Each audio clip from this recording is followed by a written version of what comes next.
आज की इस वीडियो में आप जानेंगे स्टार्टअप क्या है, स्टार्टअप की स्टैंडर्ड डेफिनेशन क्या होती है और according to Indian government startup क्या है।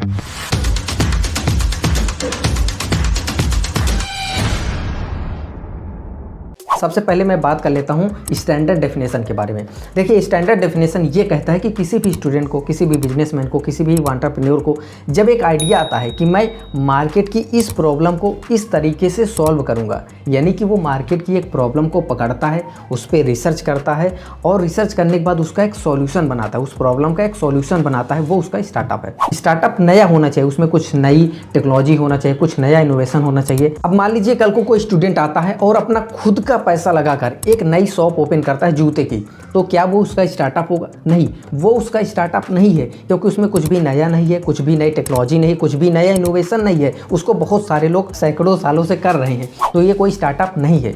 एक और एग्जांपल लेते हैं बोट कंपनी की। बोट जो ईयरफोन और हेडफोन बनाता है। अब अगर आप देखेंगे तो ईयरफोन और हेडफोन ऑलरेडी बहुत सारी कंपनियां बनाती थी, लेकिन आप एक बार ज़रा सोचिए, जब आपको सस्ता ईयरफोन लेना होता था 250 रुपये का, 300 रुपये का, तब जब आप दुकान पर जाते थे तो बोलते थे कि भैया मुझे 250-300 रुपये का एक ईयरफोन दे दो, और दुकानदार दे देता था। आप उसमें कोई भी ब्रांड नेम नहीं देखते थे।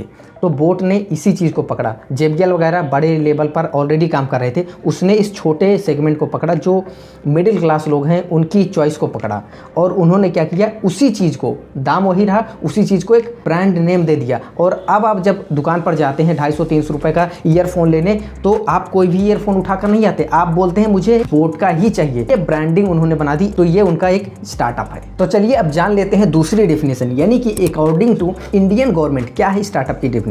देखिए, इसके लिए आपको ये सरकार के 5 पॉइंट समझने हैं। आपके स्टार्टअप पर ये 5 पॉइंट लागू होना चाहिए। अगर ये 5 पॉइंट लागू हो रहे हैं तभी समझिए आपका स्टार्टअप है सरकार के अनुसार। पहला पॉइंट है कंपनी एज, यानी कि जो आपकी कंपनी है वो 10 साल से ज़्यादा पुरानी नहीं होनी चाहिए। जैसे अभी 2023 चल रहा है, तो आपकी जो कंपनी है वो 2014 के पहले की नहीं होनी चाहिए। अगर 10 साल पहले की है तो स्टार्टअप के अंदर नहीं आएगा। दूसरा पॉइंट है कंपनी टाइप। आपकी जो कंपनी है वो प्राइवेट लिमिटेड कंपनी, या फिर रजिस्टर्ड पार्टनरशिप फर्म, या फिर LLP यानी कि लिमिटेड लायबिलिटी पार्टनरशिप, इन तीनों में से किसी एक में रजिस्टर्ड होनी चाहिए। तीसरा पॉइंट है एनुअल टर्नओवर। आपकी कंपनी जब से रजिस्टर्ड हुई है तब से वो किसी भी फाइनेंशियल ईयर में उसका जो टर्नओवर है वो 100 करोड़ से अधिक ना हुआ हो। चौथा पॉइंट है ओरिजिनल एंटिटी। आपका जो स्टार्टअप है वो पहले से चल रहे किसी बिजनेस को स्प्लिट करके ना बनाया गया हो, ना तो वो उसको रिकंस्ट्रक्ट करके बनाया गया हो, ना तो वो किसी तरह से पुरानी कंपनी का पार्ट होना चाहिए। प्योरली वो आपका नया स्टार्टअप होना चाहिए। पांचवा पॉइंट है इनोवेटिव एंड स्केलेबल। आपका जो स्टार्टअप है वो इनोवेटिव हो, जिसको स्केल किया जा सके।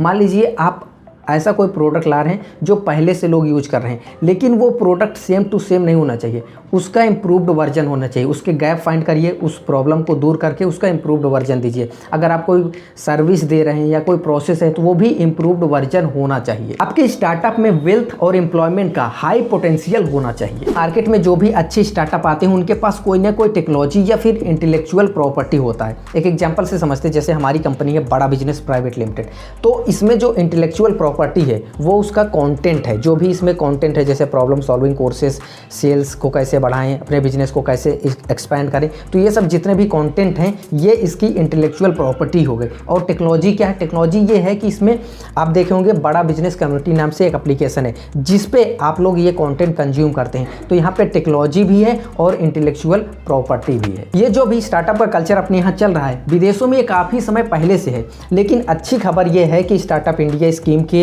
आने की वजह से और मोदी सरकार को स्टार्टअप को प्रमोट करने की वजह से और नए नए जो सक्सेसफुल स्टार्टअप आ रहे हैं, जिनकी कहानियां लोगों तक पहुंचाई जा रही है, जिनको देखकर अब लोग भारत में भी तेज़ी से स्टार्टअप की ओर ध्यान देना चालू कर दिए हैं। और यही वजह है कि आज भारत में 80,000 से ज़्यादा स्टार्टअप हो चुके हैं। तो चलिए अब जानते हैं भारत में शुरू हुए 10 सक्सेसफुल स्टार्टअप के नाम। देखिए, पहला है नाइका, इसके अलावा आपने सुना होगा ग्रो जो म्यूचुअल फंड स्टॉक मार्केट में काम करता है, क्रेड है, चौथा मीशो हो गया, पाँचवा है ड्रीम 11, आप इस पर बहुत सट्टा लगाते होंगे, छठवां है लेंसकार्ट, सातवां है उड़ान, आठवीं है बोट कंपनी, आप सुने होंगे, अभी बात कर चुके हैं इसके पहले, 9वां है ओला और 10वां है ग्रोफर जो भी ब्लिंकिट हो चुका है। तो ये सारे जो सक्सेसफुल स्टार्टअप के नाम अभी आपने देखे ये अपने भारत में शुरू हुए और अगर आप ध्यान से देखेंगे तो ये किसी ना किसी मार्केट की प्रॉब्लम को समझे हैं, उसको पकड़े हैं और फिर उसका सॉल्यूशन बनाकर लोगों के सामने प्रस्तुत किए हैं। तो दोस्तों आपने इस वीडियो में जाना कि स्टार्टअप की डेफिनेशन क्या होती है, स्टैंडर्ड डेफिनेशन क्या है और गवर्नमेंट की डेफिनेशन क्या है। साथ ही साथ आपने 10 सक्सेसफुल स्टार्टअप के बारे में भी जाना और आपने ये भी जाना कि अगर आपको स्टार्टअप करना है तो 2 चीज़ें मेन है, एक मार्केट की प्रॉब्लम और दूसरा उसका आप सॉल्यूशन बना दें। अगर आपको ये वीडियो पसंद आए तो इस वीडियो को आप लाइक कर दीजिए। इसी तरह के और वीडियोज़ देखने के लिए आप हमारे चैनल पर अगर नए हैं तो इस चैनल को सब्सक्राइब कर लीजिए, क्योंकि यहाँ पर इसी तरह के पावरफुल बिजनेस से रिलेटेड कंटेंट आपको मिलते रहेंगे। इस वीडियो को अंत तक देखने के लिए आपका बहुत बहुत धन्यवाद।